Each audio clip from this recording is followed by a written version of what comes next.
Okay mga papi, sample video tayo ng dual contact LED signal light. So universal siya. Itong titesting natin, ito yung white and yellow color.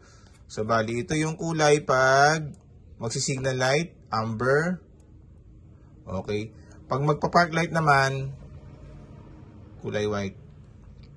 Ayan. So yan yung park light niya, kulay puti. So universal siya, pwede sa kahit anong motor, no?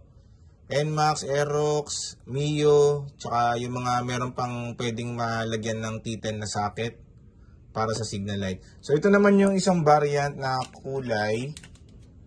Ito yung panglikod. So ang kulay naman nito sa park light niya, pag nag-park light po tayo, kulay pula. Ayan. Red siya sa park light.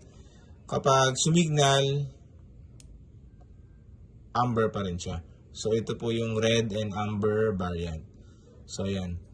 Dual contact na LED signal light. Available pa rin po yan dito sa Scooteristas online shop. Maraming salamat po.